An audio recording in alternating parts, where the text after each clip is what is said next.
Welcome to Temple Bound. Today's guest is Monica Tanner, and she's going to be sharing her journey from being born into a Jewish family and how she became a member of the church and later a coach to marriage couples across the world. She has such an amazing story, and we're going to get to hear a unique take on the temple as she tells her journey of what it was like for her to be exposed to the church from her faith background and then to be a member of the church now and what that means to her.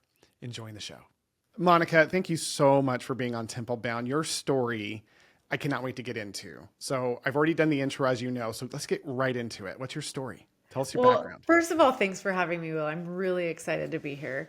But I don't know where you want me to start, but I was born and raised a little Jewish girl in Dallas, Texas. I think that's a good starting point. I don't think most people on the podcast are used to hearing that exact word. So you were born in a Jewish family in Texas. Got it. Yeah, all branches of my family, all the way back, as far as I've been able to find, are Jewish. So that's amazing. And so what was that like for you growing up in Texas? I loved it. I mean, growing up in Texas was great. I didn't know any different. And I don't know if you know a lot of people from Texas, but we have a lot of pride. A lot of people fly the Texas flag. You know, we make Texas waffles and we wear Texas on our shirt. And we just think Texas is the greatest place on the planet. Because it is the greatest place on the planet. I have a Texas flag in my garage as well, born and raised in El Paso. So yeah, I love this like strong cultural way you were raised, because there's this really strong Texan kind of thing, but then obviously the Jewish community has such a strong pride as well regarding their descendants and ancestry.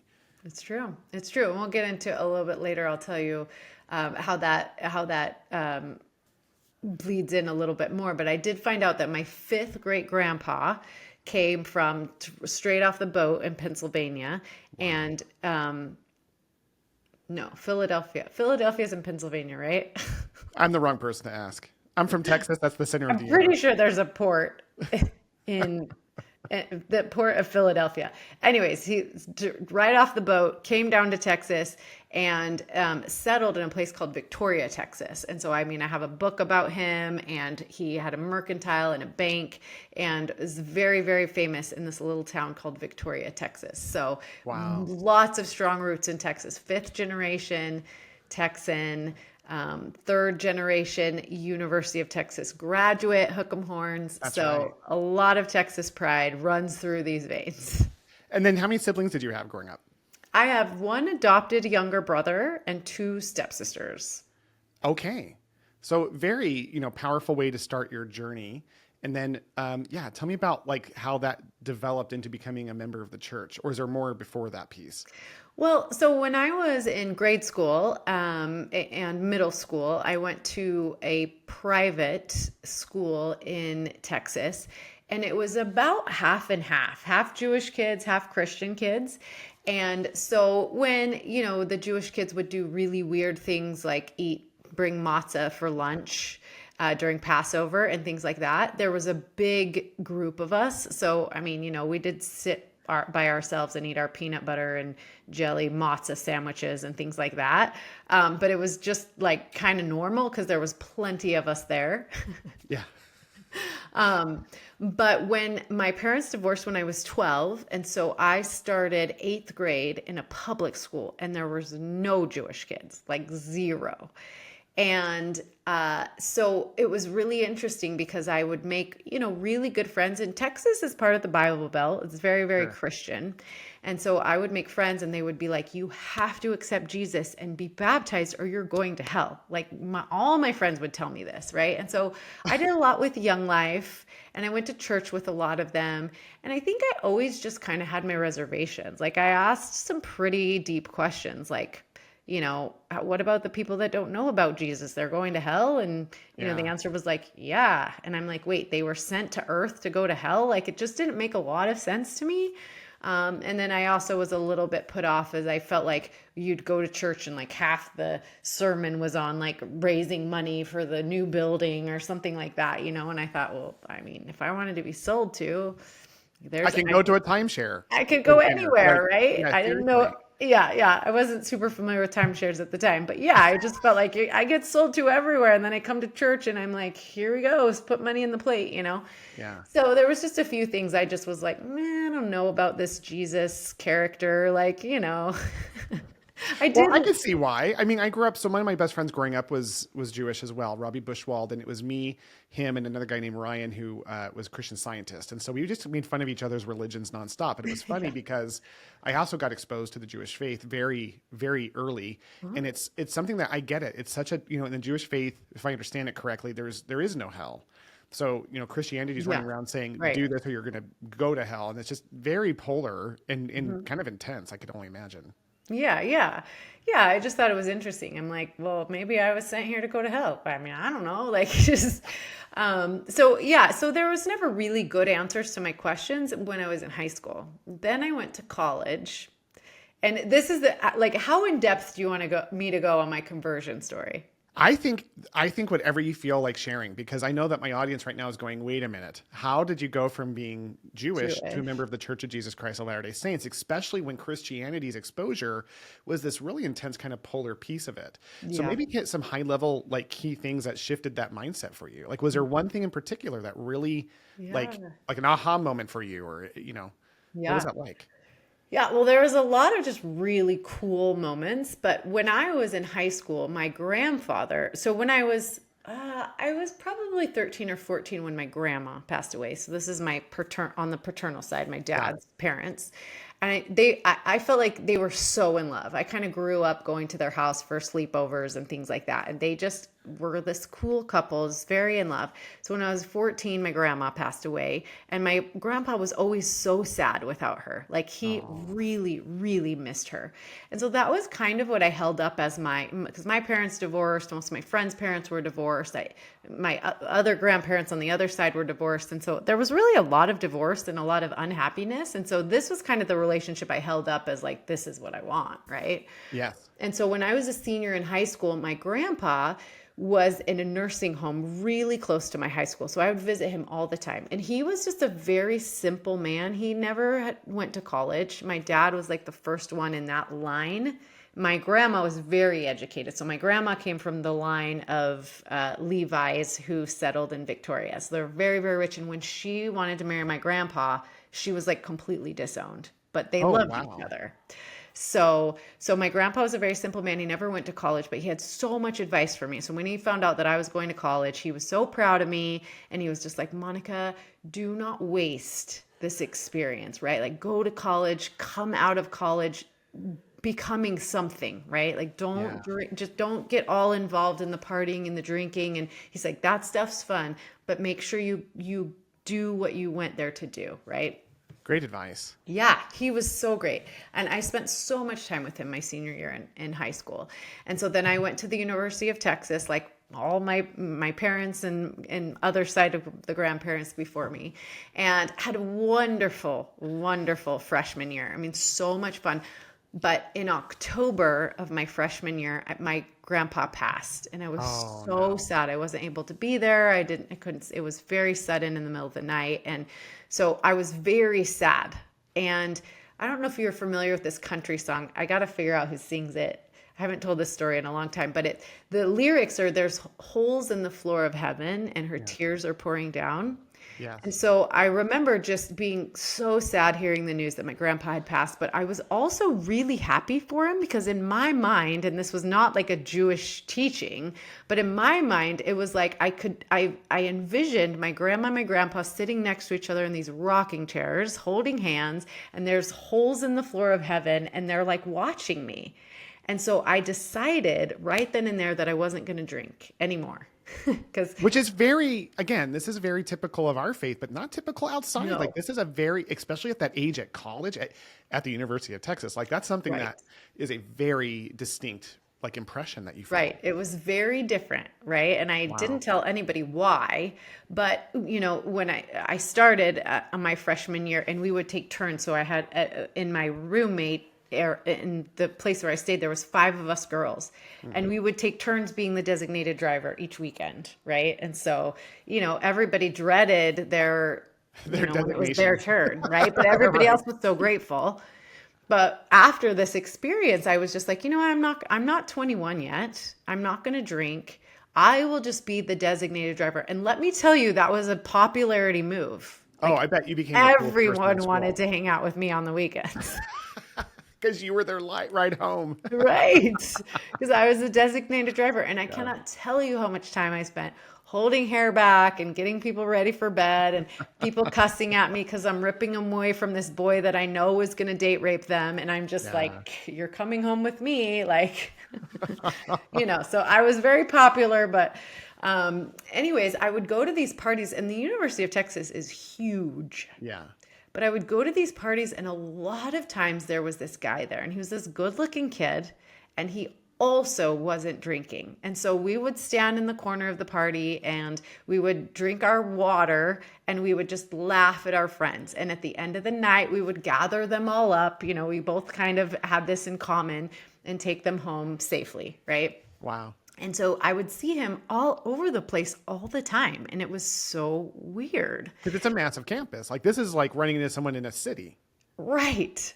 So the odds of doing it more than once at multiple parties was very strange. Yeah. And we never like collaborated or anything. It was just like, we'd see each other and be like, oh my gosh, hey, how's it going? Right. And we would do our thing. So that was like my freshman year of college. So at the end of my freshman year of college, my roommates all went home for the summer, and I got a job as an RA. And so I stayed for the summer, and I took classes, and I was pre-med. And the way my schedule worked is I would get up in the morning, and I would spend the morning in the NICU recovery room. So I would see these little kids as they would come out of surgery, these babies, and they'd be coming down off the anesthesia, and they'd be very upset. And so my job was just to help. Like I would, oh my gosh, go hold the babies, or if you could, or whatever. Yeah, anything that I could do to just be helpful in that infant recovery room.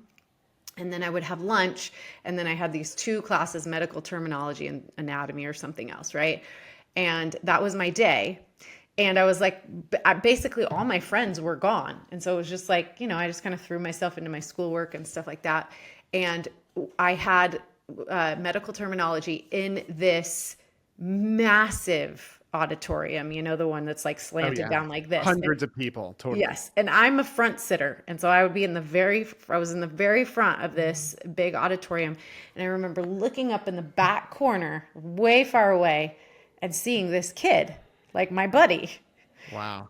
And at the end of class, I rushed up, and he had kind of waited for me. And I was like, what are you doing here? And he's like, well, I'm pre-med. And, so we're walking to my next class. And this is also very interesting. I was in anatomy, and he had a different class, but it was like right next, like in the same building, right next to each other. So what ended up happening is we're like talking about our schedules, and he was interning with a surgeon that he was doing surgery, like getting to watch surgery on these babies that I was then getting in the infant recovery room. Your lives are overlapping in like 4 different domains, like right, completely not random. I mean, it's right, so it's a God thing. Randomness looks so almost intentional. Right. I certainly don't think there's any coincidences here, right?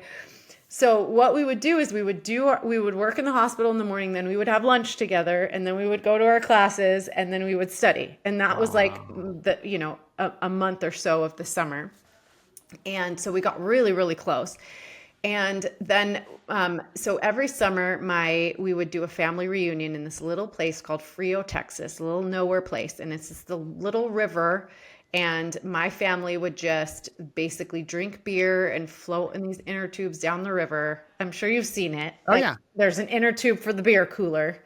Oh, totally. That's all you're doing is just drinking beer and floating down the river. So this would be the first time that I would be driving there without my family, and it was like a 3-hour drive or something from Austin. And my dad was like, I need you to invite a friend. Like, I don't want you doing this drive on your own. And I was like, well, I only have one friend here, and it's a boy. My dad's like, even better, invite him. It'll be great. So I invited him to this family reunion. And it was crazy because on the way there, he's basically talking to me about,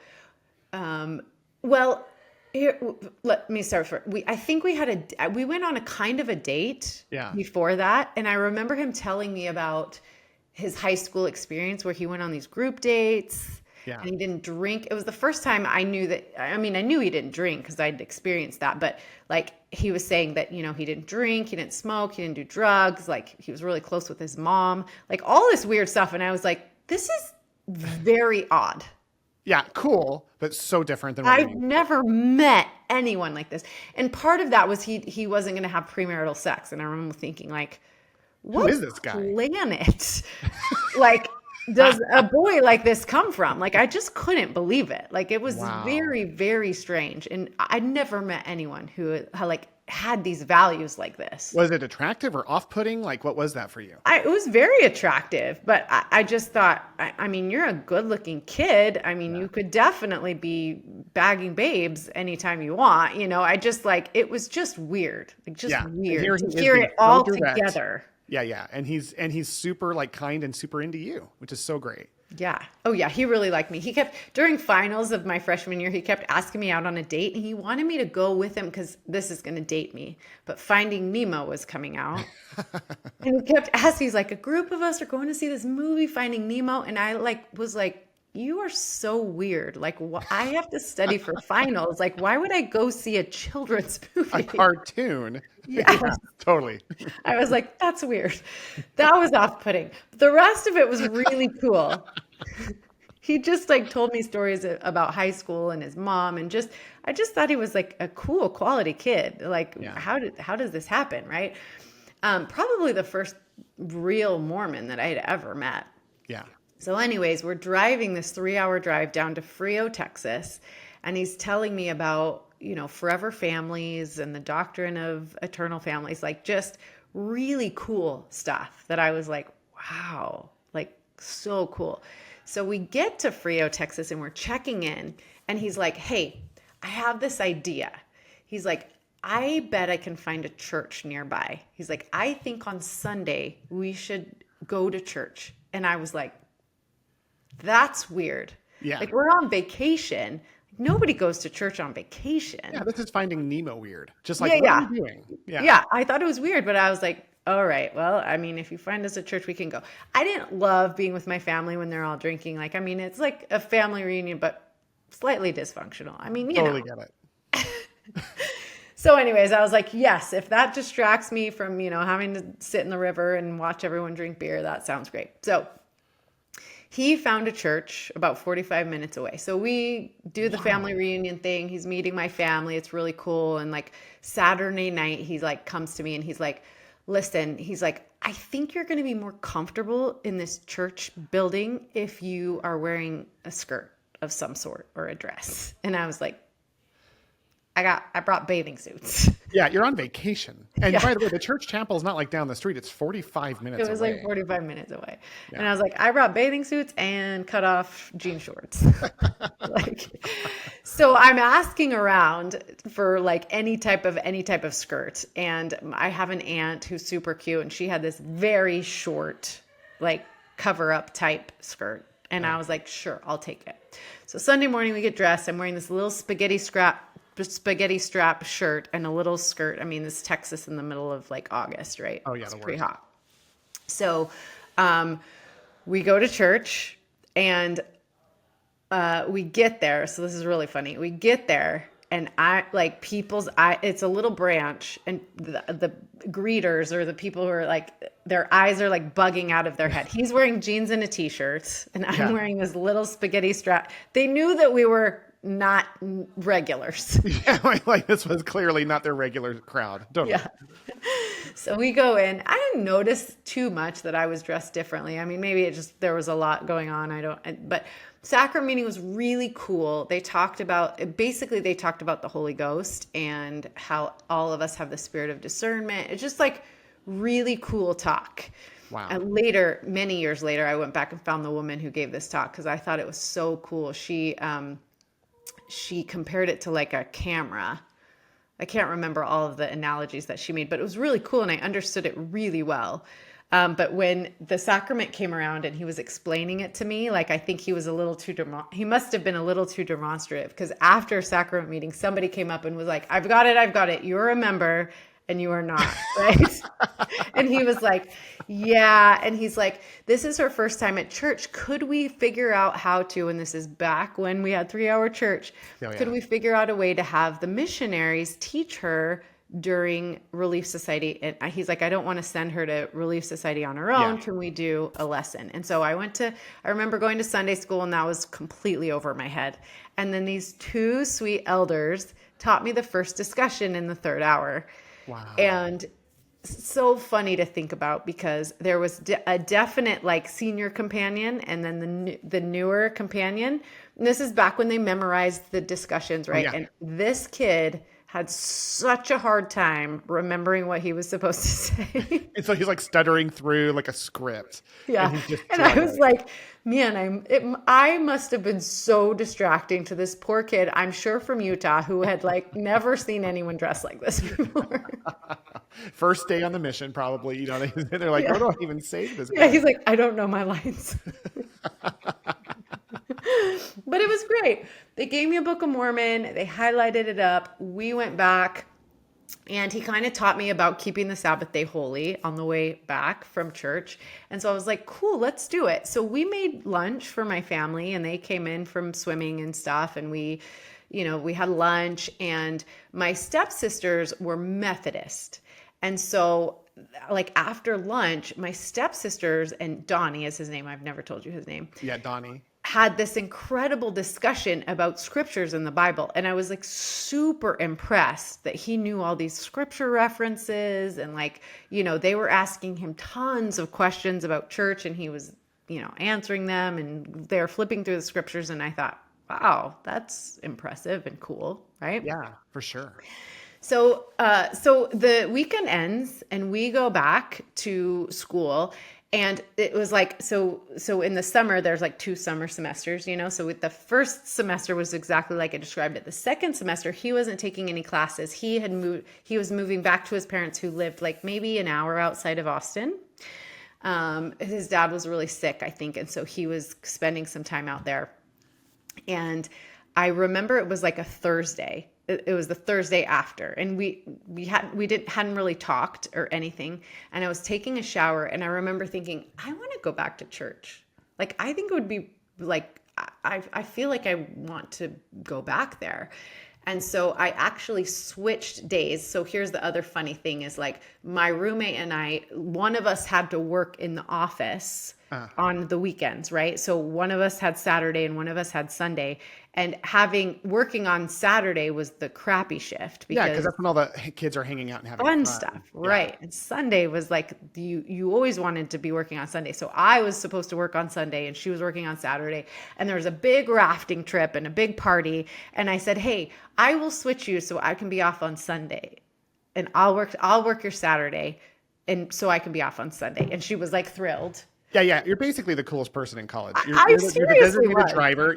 You're the one working on Saturdays so that everyone else can have that Saturday Sundays, off. right, Totally. right. Seriously, I was seriously the most popular. So I called Donnie on this Thursday evening, and I said, I think I want to go to church again. Will you take me? And he was like, yes, I will. I will come Saturday night after work and pick you up, and we will go to church with my parents on Sunday. And I was like, cool. So he picks me up in this really cool convertible car. It's like beautiful weather in Austin. We're driving out to this, I feel like it was called Dripping Springs or something. Anyways, where his parents, another branch. So a lot of pull. I get there to his parents' house. And so his parents live on this property, and his parents' house is right next to his sister's house, who's married with this little 2-year-old girl. So we pull up. It's a Saturday night, and I kid you not, I was like, did we just drive into the 1950s? Like, Whoa. his mom was like, greeted us at the door. She's wearing an apron. The house smells amazing. There's this beautiful little family, and this 2-year-old blonde girl who is like the center of attention on a Saturday night. Yeah. And I'm like, what is happening? I've come back in time. Well, yeah, because it was interesting because I feel like your grandparents were this beautiful example of what love looks like in a marriage, and that everything else in your world was kind of just more of the typical Chaotic. outpoints that chaotic outpoints, confusions, all those things that people go through normally. So you have these really polar examples. I could see you connecting the grandparents to this thing that you're walking into. Like, this feels familiar. It feels, just that kind of thing. It's really cool. It just was nothing I'd ever experienced before. And Yeah. so, they had a bedroom for me, and I remember waking up and his mom is in an apron again, and the whole family is gathering for breakfast that she had like prepared. Yeah. And we sit down at the table and we say a prayer, and I'm like, what is actually happening right now? It was awesome. I mean, the Yeah. spirit was so strong. It just was such cool, like, if I could create something magical, this would be it. And so everybody's dressed for church. We go to church again. I'm wearing something super inappropriate. I have no idea, like, where I borrowed a skirt from my roommate or something. And so we go to church, and then in third hour again, I got the second discussion from a completely different set of missionaries. And after church, we went back to his house and we watched a couple videos. One of them had Steve Young in it. The other one was about the Savior. And I remember when I watched that video about the Savior, I was like, yeah, I like this one. Like, this Jesus. Yeah, this version of feels good. Jesus makes sense. Not to send you to earth just to go to hell kind of thing. Yeah, I was like, he seems loving. And I remember asking his family and then the missionaries just a lot of my questions and getting much better answers about who the Savior was. And, like, we were not all just going to hell type of thing. So that was really cool. And then the third Sunday, Donnie was like, I'm going to take you to the university ward. Have you been dating him by this time? Like, are you guys like romantic? I think we were kind of Very dating. platonic. I think we were kind of dating at this point, sort of. Yeah. Okay. So nothing like serious or committed, but you guys are mostly friends. We definitely liked each other. There was a definite attraction now. Yeah. Okay. So he takes me to the university ward, and then I was like, oh my gosh, there's like hundreds of you, like people that don't drink and smoke and have premarital sex. Like, I was like, this is blowing my mind. I had no idea these types of people existed, and they're all our age. Yeah. It was nuts. That is so, it must have been mind blowing. Again, you thought Donnie as this like diamond in the rough, and then you just hit this diamond mind. Yeah. Like, what's going on here? I was like, how do all these people exist? And I've never met any of them. It was crazy. So that was really cool, getting to go to the university ward. And then from there on out, we went to the university ward. I started taking some institute classes. I had the most incredible institute teacher. He's very famous on the on the Education Week circuit. His name is Randall Wright. Randall Wright, yes. And he's written lots of books. And he was the institute director. And when I started my sophomore year, I was taking I was probably taking as many institute classes as I was college classes. In between every class, I would be there in the institute hanging out with Randall Wright, who was always just chilling. He basically adopted me into his family. I would do Sunday dinners at their house. Whoa. I just remember walking in and they'd be making brisket. They were super, super great brisket. Oh. And there would just be shoes in the front entryway. And he just was so welcoming. All of these kids that just loved life and loved the gospel and, loved to do the right thing, just all hanging out all the time. It was a family. Unreal. It sounds like you got into a family. Yeah, it was unreal. I was like, absolutely, this is how I'm raising my family. Yeah. So the very first in Frio, Texas, I had one set of missionaries. And then in Dripping Springs, I had another set of missionaries. And then I was introduced to the university elders. And that was the one who he bore his testimony to me and was unreal. And I remember thinking after he bore his testimony, I was like, I want to know what that kid knows.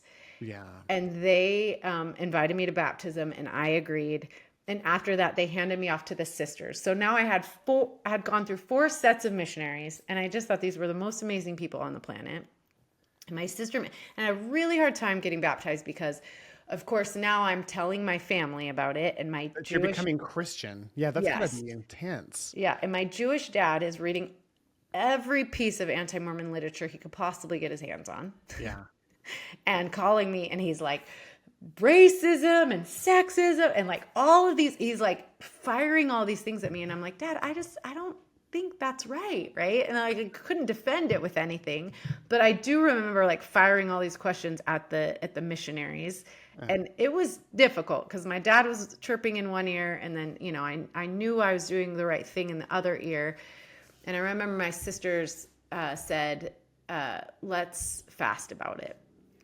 And so we did a fast, and I asked my dad if he would meet me halfway. So Austin and Dallas are 3 hours apart. So I asked him if he would meet me in Waco, Okay. halfway in between the two, for lunch one Friday when I didn't have class or something. And he did, and we sat in a restaurant, and I basically just told him my experience and bore my testimony. I think my dad's biggest fear is that I was like doing this for a boy, that I Yeah. was just like, And based on the anti-Mormon literature, it could be very scary as a parent to think, without having all the experiences you had, just like, wait a minute, you're doing this for a boy and you're getting wrapped up into something you don't understand. Yeah.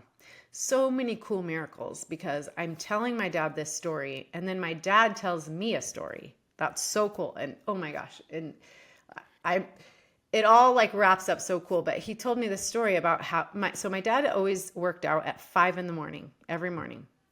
And there was this group of guys that worked out at the gym, and they always worked out around him. They never talked to him, but he knew enough about them. They all had these young families. They were all very successful, just really cool men. My dad always just really like looked up to them. And one day one of them was like not coming anymore. Like he just was not. And so my dad like noticed his absence and went up to this group and said, "Where is this one guy who was always with you?" And they were like, he was a DEA agent, worked, and his helicopter went down and crashed. And so he's in, intensive care or whatever. And my dad said he just started praying for this man that he'd never really met. And about a year later, this man who was burned over a big area of his body and just super emaciated came into the gym. And my dad immediately knew who he was. Went up to him, introduced himself, and they became workout partners. And they knew each other so intimately. They had been working out together for about a year. So this was all happening prior to Years in this. advance. Yes. Yes. And so here is this man that my dad has so much respect for and love for. And my dad's going, my daughter's in college and she's trying to join this cult, and I'm freaking out. And Matt, his name is Matt, is like, tell me about it. And so my dad starts explaining it, and he says, I'm a member of that church. I'm a returned missionary. Like, what are your questions? And so Matt starts teaching my dad the gospel. Oh, my word. So when we're sitting down to lunch, my dad said, okay, I hear you. Thank you for sharing all of this with me. If you want to get baptized, I will support you. What a miracle. Yeah. I mean, what an amazing series of events. It's so fun. As you're talking, honestly, Monica, I'm just feeling so inspired around how the Lord put so many pieces into motion over such a long period of time. Like Matt is working out. I'm not saying the accident happened for that purpose, but the atonement was used to help that purpose serve your dad in this state, so that when you had that lunch, he had this complete open mind. Like it was such a shift for him because he had his own experience, but didn't even know it. Yeah. He didn't know he was having that experience until you were doing this thing, and he's got to talk to his friend about it. Like it's just unbelievably cool how all these things were put in And that they motion. knew each other for such a long period of time and had never discussed that. This Jewish man and this Mormon man who were workout buddies. Yeah. And known each other and they know each other. They love each other. They pray for each other. Unbelievable. Yeah. So cool, right? So I get baptized. It's an amazing experience. Here's an interesting piece of it. Donnie, who I had asked to baptize me. Yeah. The man. Yeah. He did some things he wasn't supposed to do. So the night before my baptism, the bishop called me and said, Donnie will not be able to baptize you. Is there anyone else you would like to? And I was thinking, like, Who? what? Yeah. So the elder who had borne his testimony to me in the university ward, his name was Elder Thompson, and his birthday's on Christmas. So is Donnie's. So the two most like impactful men and teaching me the gospel, they both have Christmas birthdays. Is that weird? That So is every so Christmas, I text specific. both of them, like Yes. message them and just let them know how grateful I am for both of them. Amazing. So Yeah. you just kind of said something that like I want to jump ahead because I'm assuming you've married Donnie, Oh but no. but Oh no. you're texting him. I'm like, oh wait a minute, you're not telling him in the morning. So you don't marry Donnie. No, no, no, no, no. So I get baptized, and now Donnie has had some he's had some issues. Sure. He should have been on a mission our freshman year in college. Got it. And he had some problems, and so he was not going on a mission. He was like grappling with the idea, do I go on a mission? Do I not go on a mission? Then he had some more problems right before I got baptized. So my mission after I got baptized was to get this kid on a mission. I was like, listen, I am not marrying anyone who has not been on a mission because now I'm indoctrinated, right? Yeah. And Totally. so Well, and it's so interesting because the way he approached you this whole journey, he sounds like a powerful missionary. Like, and I'm certain he was a very powerful missionary. He wanted to marry me very bad. And I was like, there is no shot we are getting married until you go on a mission. And so we read scriptures together. Now his family had moved. I traveled and went and spoke at his farewell. And he he goes on a mission. basically proposed to me. Like he was basically like, I'm coming home from my mission. We are getting married. And I was like, Wow. okay, go serve your heart out. And he did. Good for But about him. halfway through his mission, I met somebody else. And that is your husband today? And that is my husband today. Oh, my story. Okay. Is there anything else? I have some questions for you, but I want to, before I do that, is there anything else regarding this conversion story that you want to hit upon? I don't, just the miracles, just that God knew me, that it had to be a really good looking guy who Yeah. was like in all the right places at all the right times to teach me the gospel. What a beautiful thing that you needed each other. Like this thing about friendship and shared values, having aligned values put you in the right places in general, but the Lord kept putting you in more places together. And how his family and the institute teacher and your dad's workout buddy and the way that these eight missionaries came together around you, like the conversion story, it just talks about what a beautiful master class on how the Lord works miraculously. And you tell this story to someone who's maybe just hearing just the facts portions of it, it just sounds like some coincidence. But when you're living it and you're hearing it from the lens of the gospel, these are the things that I don't think we can tell people about and help them understand that these are the things our testimonies are based on. It's like when people hear outpoints from the anti-Mormon doctrine and they're seeing these outpoints, and there's some very compelling points when you look at them in an isolated case, no question, but they can't compare to the miracles that we experience through the gospel. So you go through this journey, you get baptized because this is temple bound, especially coming from a Jewish background. What was your experience of going through the temple for the first time? So this is a cool story. So that summer that I graduated, I think, I sent Donnie on a mission, and then I was doing a lot of family history work. And the institute director, his wife, was like a professional genealogist. She's amazing. So we took a trip that summer, me, my institute director, and his wife, to Victoria, Texas. Victoria, Texas. Yes, where my great grandfather settled. And we found 120. Back then, family history work was so hard. Like, it's so funny to me now when I think about it. Yeah. But finding like one name on one microfiche was like Huge it deal. took months. Yeah, Yeah. it was insane. But we took this road trip to Victoria, Texas, and I kid you not, there was this little historical building and it looked closed. And so we pulled up and we were just like heartbroken. And of course, Randall Wright gets out of the car and he's like looking in the windows and he's like, no, this is where we're supposed to be. He's like, I know we're supposed to be here. And this man comes out of this seemingly closed lock building. And of course, Randall Wright's like, I have this girl with me, and her great grandfather was Abraham Levi. And this guy was like, what?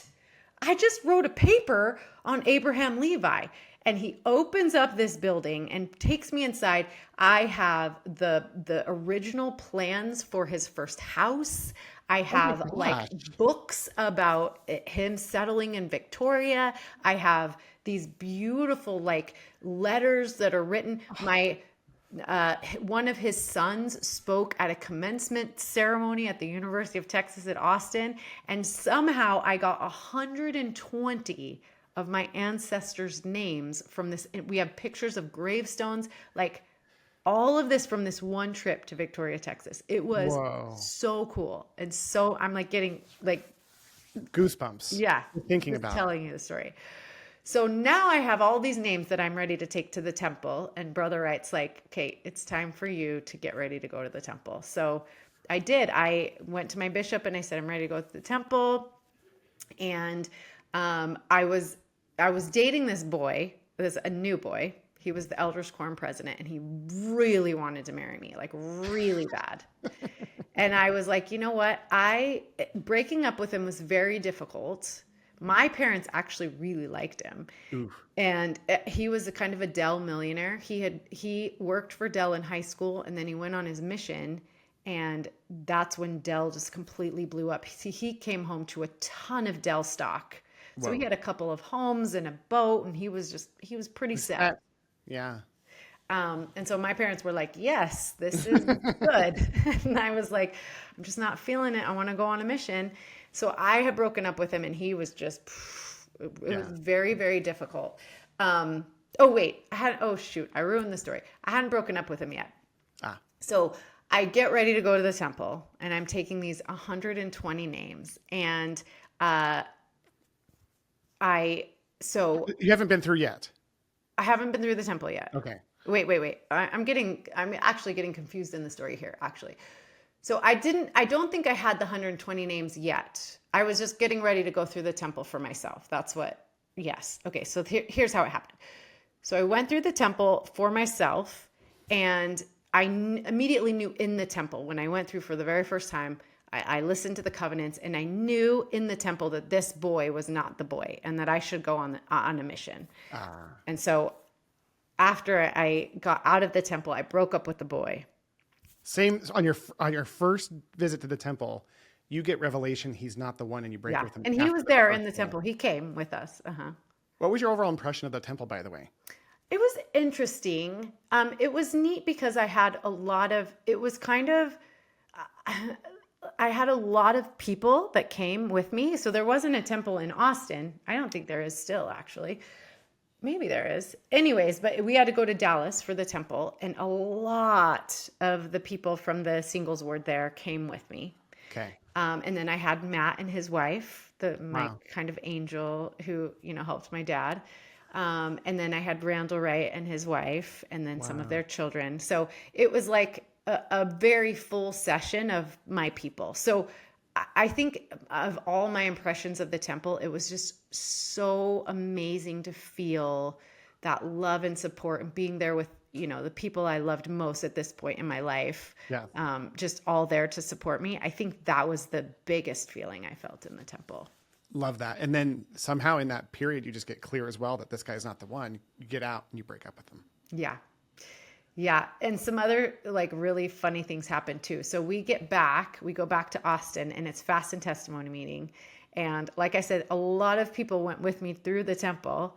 And so then fast and testimony meeting is basically this meeting about me going through the temple. Everyone's getting up going, I felt the spirit when I saw her go through the veil or whatever. It was cool. And then I obviously told my experience, and my future husband was in the audience, and he was like, that I got to meet that girl. Right. Yeah. But here's the funny thing. I look over, and the missionary who baptized me and several of the missionaries that had taught me had come for that occasion. Still missionaries or no longer being missionaries? No longer missionaries. Yes. Yeah. Yes. It's like a year later, almost 2 years later. So I look over and they're all there in the audience, right? And I was convinced that this Elder Thompson who had baptized me, I was like, oh, he came back to get me. Like, we're getting married. Like, this is happening. But it was also like a huge mission reunion for them because Oh, the sure. sisters that baptized me were there, and then he was there. And then, now I know how missions work, but, it was all like a big, like, kind Oh, of yeah. Reunion. reunion, right? So right after that meeting, that sacrament meeting, we were all planning on going over to their apartment and having lunch and dinner, and they played guitar, and I'm like falling in love. I mean, I already knew that I like really liked him, but like now I'm like falling in love with this guy, and I'm like convinced that he came back to get me. Yeah, for sure. Well, your track record would prove that's probably the case. Yeah, so yeah, so my future husband was there in the audience. He saw me. He's like, I got to meet that girl. He's like trying to figure out. He tells the story really funny. He's like, I got up and I went over to the aisle, and he's like, you just walked right past me. He's like, so I had to figure out a different way. Yeah. So he's like getting his roommate to talk to one of my roommates, and he's like trying to figure out how he can meet me. But I have I'm a singular focus. I'm like, no, I'm hanging out with Elder Thompson. His first name is David. I'm hanging out with David tonight. Like I have plans, So anyways, so that was cool to have all my missionaries there. And I remember just needing help with the garment and like all those things. I'm like, how do I dress? And this is crazy. And there's static. And I I don't know what I'm doing. So that was kind of that. Okay, so David Thompson and I, we went on a couple dates, and it was really cool because I got to know him as a person, not a missionary. And, I was kind of like, he's not the one, but it was like the really cool, like I was debating, I didn't know whether to go on a mission or not go on a mission. But I had this really strong impression that there was somebody I needed to meet, and that somebody was you. And, of course I was like, yeah, you changed my life. Like your testimony is what made me, whatever. So we had these really, really cool moments, but it was like not it. Yeah. So that opened the door for my husband, and he was very persistent, and he was there selling for the summer. And so for the rest of the summer, so we met, it's actually kind of funny, after an institute class. So my roommates were like, you have to meet this guy. He's really cute. He wants to meet you. And I was like, all right, if he comes to institute class, I'll meet him. And he didn't. I didn't know how summer sales worked at the time, but he couldn't. He was selling until late. But after institute, so there's institute, and then there's like the linger longer, and I was kind of looking for him and he wasn't there. And so I was like, no, if he doesn't come to institute class, like no way. But it was his birthday. And so after that day of sales, they were having a party for him at his apartment. And girls are funny. Girls in the institute love summer sales boys, like all the Utah, Idaho guys who come to sell. Like they're it's like Christmas for them. I didn't really understand that whole thing. But my roommates are like, we have to go. They're having a party. And I'm like, no, I'm staying here with the righteous people that actually went to institute class, right? And they're like, no, you're coming with us, right?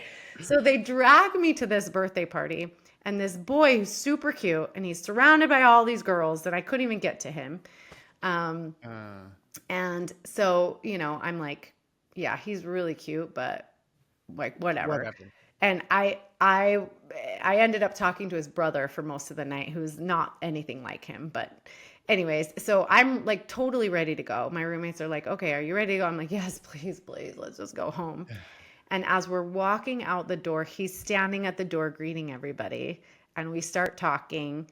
And then we were talking for so long that my roommates, who had already gone out, were playing like this little game of kind of soccer. They're kind of juggling a soccer ball. Yeah. He's a soccer player and I'm a soccer player. So we go out and they're playing soccer. And so we join in the game, and then the ball goes over the pool. And so we go over, I was like, oh, I'll go get it. And he's like, I'll go with you. And so we go over the pool, we throw the ball back. We stayed there. We started talking. That was our first conversation. And then we literally talked nonstop all summer long. And that was the end. And you get married and you find the guy. Wow, what an incredible story, Monica. I love the conversion story. I love how it connects to this marriage. And And just one thing that's really powerful for me is just how you're authentic. Like there's just nothing in this story you're just like, yeah, this is exactly how it was. And your whole journey, you were just so true to yourself that it ended up the best way possible with this amazing guy. What's your husband's name? His name is Ben Tanner. Ben. And you've been married now for how many years? We just celebrated on Saturday our 23-year wedding anniversary. And what's even cooler than that is our son got married on our 23rd wedding anniversary. Just this last weekend. Yeah, just like 2 days ago. Congratulations. I'm surprised we're on we're doing the show together today. Well, I mean, it's over. I'm like, whew. Well, congratulations. And you have 4 kids. Is that right? 4 kids. Yep. Oh, that's so wonderful. So you have an interesting now, journey that you've developed this family because now you're a marriage coach and you take these elements and you tell me a little bit about the people you serve.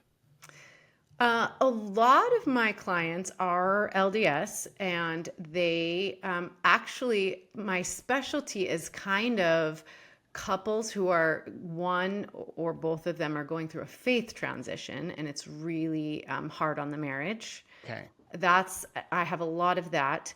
But really, it's couples who've been married 20 or 30 years. They've kind of raised their kids. They've kind of done the thing that they said they would do. And now they're at this crossroads because they haven't really been intentional in their marriage. And so they're trying to figure out, do we stay together and figure this out and work on the marriage? Or do we just cut ties here and, Start find fresh. someone who we don't carry all of this baggage with? And so really what I try to do as a coach more than anything is teach about how to be intentional in your marriage, how to keep up date nights and, keep the passion alive, make room in the marriage for both people to really thrive. So if I can keep people from getting to that point, that's ideal.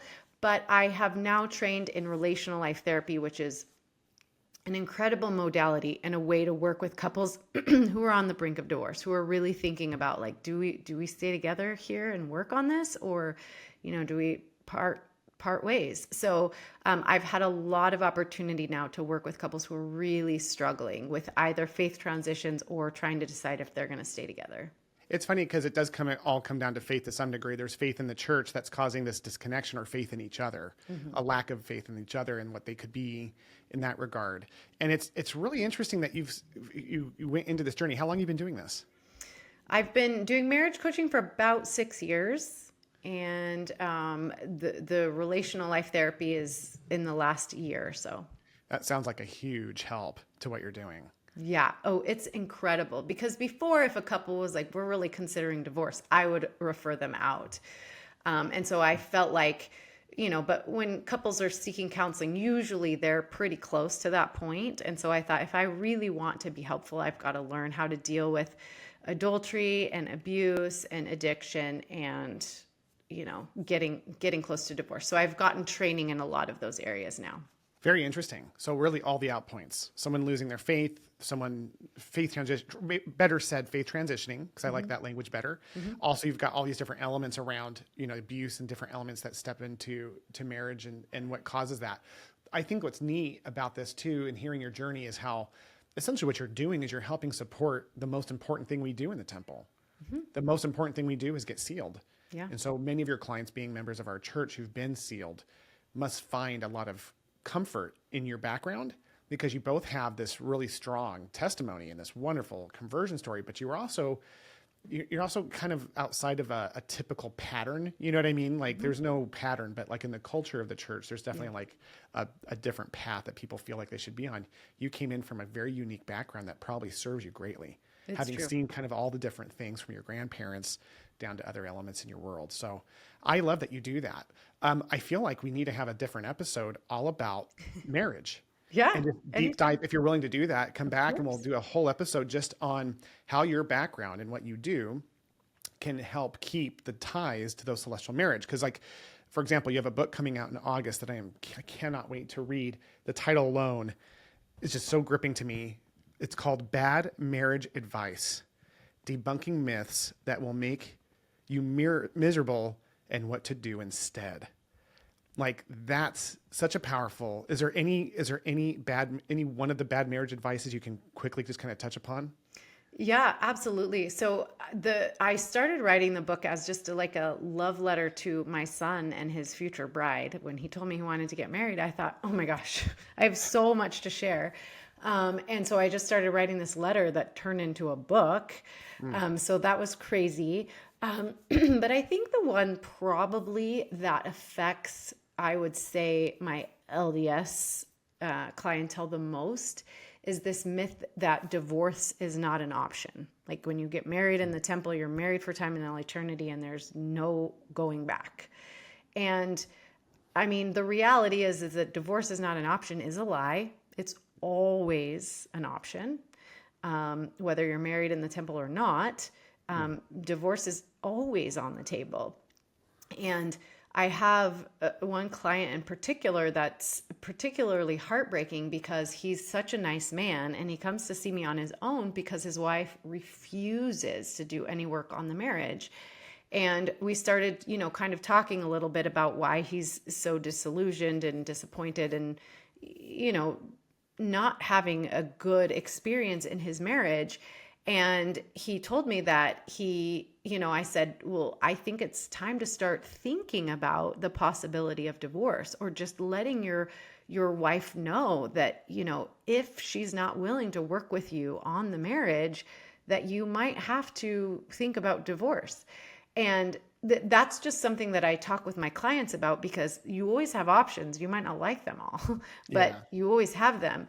And he said, oh, that's not possible. Like, we're sealed in the temple and I can't get to heaven without her. And I thought, okay, but if she's not willing to work with you on the marriage because she feels like you're locked in, Yeah. that's a problem. And so that's our work is trying to really unwind that idea that you can't get to heaven without her. I get where it comes from, and I think it's a very important idea.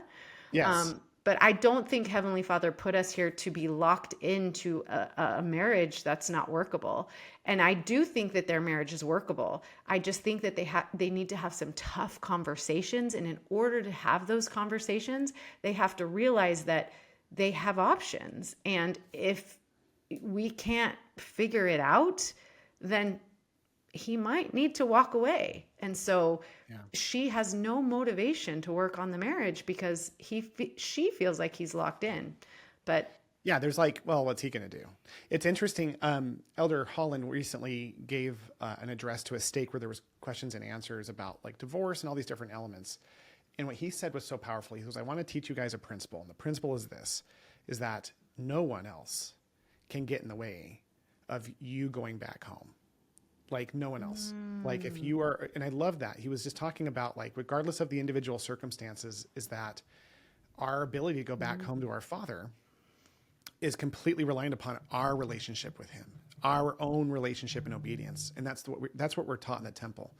The temple, it's so interesting that people, I do like that it's a principle that we can't get there without a spouse. I think that's an incredibly useful principle because marriage and divorce get so, commonly thrown out. It's like, oh, I don't really feel this anymore. I'm out.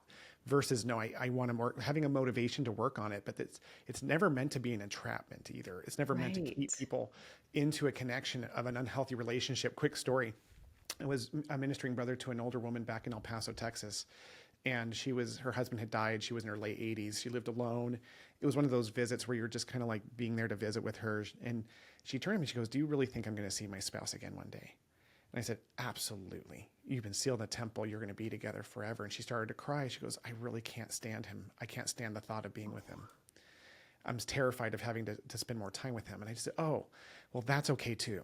Like, I just said, that's going to work out. Like, knowing what we Yeah. know, you're not stuck in eternity with someone who's been abusive or miserable. So this concept, I think what you're doing is you're trying to provide that counterbalance to the idea that like, yes, we can't get there alone. However, that doesn't mean that you have to be in a relationship.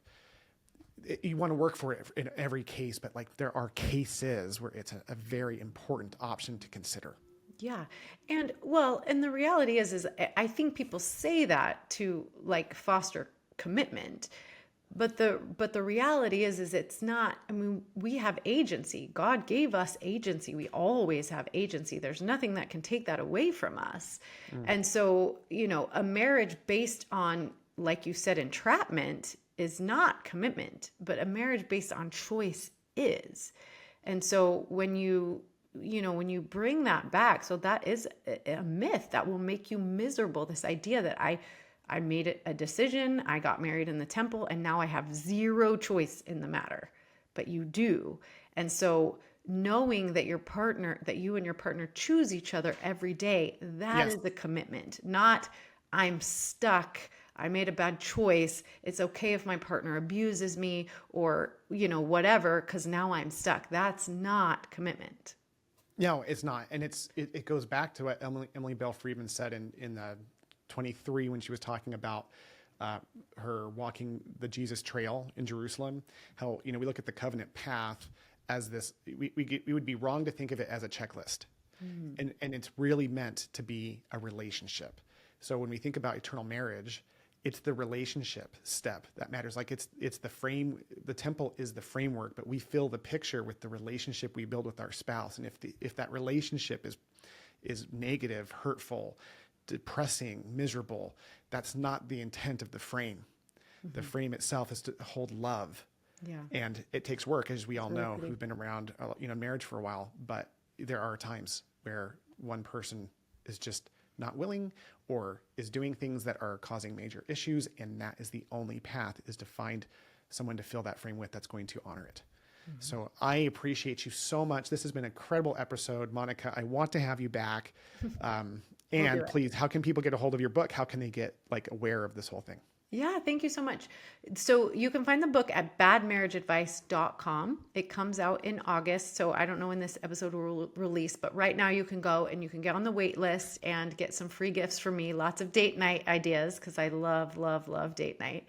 But yeah, so it releases in August, badmarriageadvice.com. And then you can find out more about working with me and all of the free resources that I offer as well at monicatanner.com. I love that. And I'm not surprised that domain was available. Badmarriageadvice.com. I love that. I love what you're doing so much, Monica. Thanks again for being on the show. Thank you. Thank you for listening to today's episode of Temple Bound. If you enjoyed today's content, please leave a review and share the episode with others so that people who are looking for this information can find it. Thank you again for listening. Until next time.